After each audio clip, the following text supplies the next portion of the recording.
In this video I want to teach you a little shortcut for some of these Grignard syntheses. If you are looking at this 1-pentanol synthesis, and you're considering making it by Grignard, you're breaking apart between the alpha and the beta carbon, and so you are adding one carbon as formaldehyde, and then you work backwards and you get to another primary alcohol, and you can only add one carbon at a time there, and then further back you can only add one carbon at a time. And so when you have a long stretch of unbranched carbon chain and you're trying to synthesize it by Grignard and you only add one carbon at a time, it takes a while. I mean, this was an 8-step process here because of this situation. So the epoxide shortcut is a way to add 2 carbons at a time. So you can add 2 carbons at one time using this epoxide. And you remember from the alkene chapter, when we added MCPBA to an alkene, we could make this epoxide, which is a 3-membered saturated ring with an oxygen and 2 carbons in it. Okay, so let's think about it as an SN2 reaction, just like all the Grignard reactions are. We have our Grignard reagent, which is our nucleophile, and then we have the epoxide. And think about why it can act as an electrophile. If this bond breaks and kicks the electrons, well, let's see if our pen works. If this bond breaks and kicks the electrons up onto the oxygen, how is that negative charge stabilized? Well, it's stabilized because oxygen is an electronegative atom, but is it stabilized by resonance? No, no resonance there. Is it a big atom? No. Well, in order for it to act as a leaving group, it's got to have some extra, it's got to have 2 factors that favor it. And the second factor is that it's releasing strain in a strained ring. So this 3-membered ring is really strained. Remember, these ideal angles would be 109 on a tetrahedral carbon. They're actually 60. So very strained, and so if this nucleophile is reacting, coming in, attacking the partial positive carbon there and breaking this bond, this is acting as a leaving group, stabilizing the negative charge there and releasing the strain. Okay, so then if we draw the product of that, then we have the R is connected to this CH2 that used to be, or that's that CH2 there, and the oxygen is no longer bonded here, but it's still bonded over here, and we have a negative charge, and then we protonate it by adding H3O. So what we've done here is we've added the equivalent of 2 methylenes and an alcohol. We've added CH2, CH2OH. So normally we would be breaking it apart between the alpha and the beta, and then we do that in any Grignard synthesis, but the next carbon down is the gamma carbon, and so if we have this entire unit here, we can break, if we have a CH2, CH2OH on something we're trying to synthesize, then we can break it apart between the beta and the gamma, and we can use the epoxide then as our electrophile. So let's look at one more example from your synthesis of 5-carbon alcohols. If we have, let's see here, 1, 2, 3. If we have a 4-carbon chain here with a branch here, then we can use this new method as well. And so what you need in order to use this new method is an alcohol attached to a CH2 attached to a CH2. And that's the equivalent of the epoxide that you're adding there. And so here's the alpha carbon, here's the beta carbon. There can be no branching there. And then on the gamma carbon, we would be breaking it apart here. And so let's do that.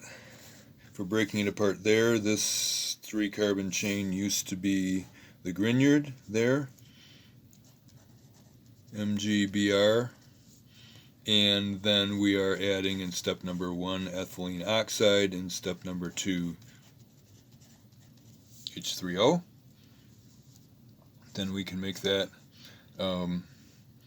Grignard from the halide, which we can make from the alcohol. It's a secondary alcohol, so we add PBr3. And then we can break this apart, and we have alpha, and these beta carbons are the same. So we don't, in this piece, we don't have a CH2 next to the oxygen. We have a CH with 2 methyls, and so there's no gamma carbon in any of these chains, and so you can't break it apart there. So you just kind of have to do it the normal method here then, and we have a 1 carbon Grignard, methyl magnesium iodide, and then we're reacting it with the 2 carbon aldehyde there.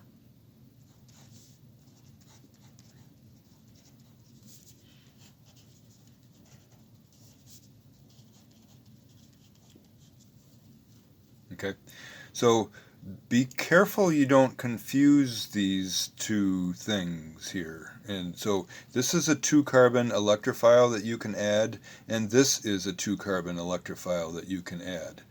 And so if you're adding the aldehyde, then you are adding something that's going to have the OH going one way and a methyl group going the other way.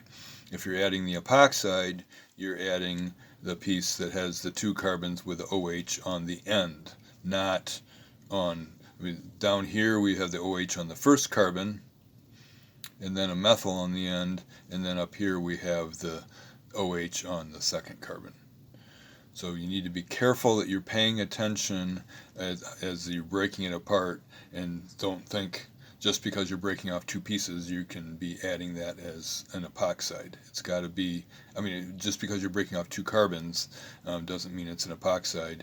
It'd have to be breaking off CH2, OH. Okay?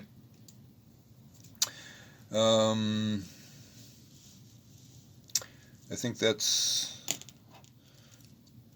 all that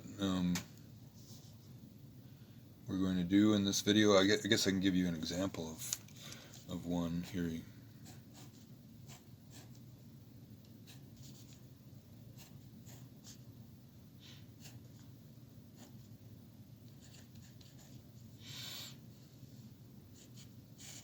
Okay, so you can go ahead and pause the video and show, working backwards one step, how you would use the epoxide and what you would be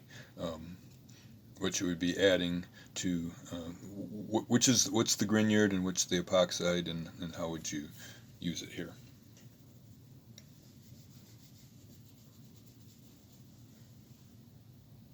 Okay, so let's see how you did. You're labeling alpha beta, and it's CH2, and so you can break it apart between the beta and the gamma, and this would be coming from the epoxide.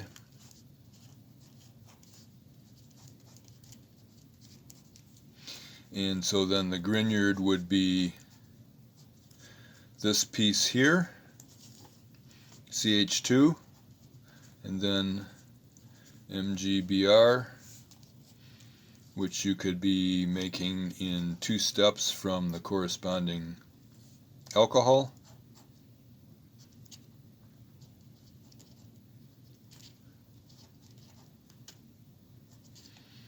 If you had the alcohol, you'd first make the halide, PBr3, and then you would add magnesium to make the Grignard there.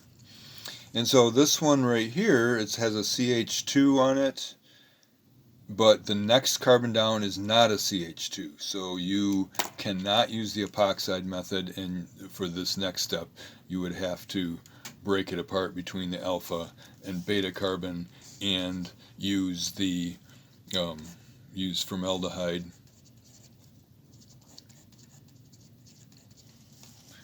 reacting with this cyclohexyl Grignard then.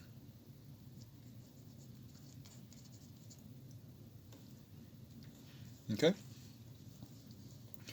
So as you are doing syntheses, then you are kind of keeping an eye on if you're at a point in the synthesis where you see an OH attached to two methylenes in a row, then you can save yourself some steps by using the epoxide method. And let's see how many steps we saved in the one that we did here. So this is a, well, no, we didn't, did we redo the? Yeah, sorry, I never redid the actual synthesis that I was talking about saving steps on. I went and jumped to a different one here. But if you, I mean, here's another good one for you to practice. Practice this one, and you will be able to do the epoxide twice in that, and it'll be an overall 5 steps instead of 8 steps. So this is a good practice one, but I didn't demonstrate it in this video. I'm not sure how I skipped on past that.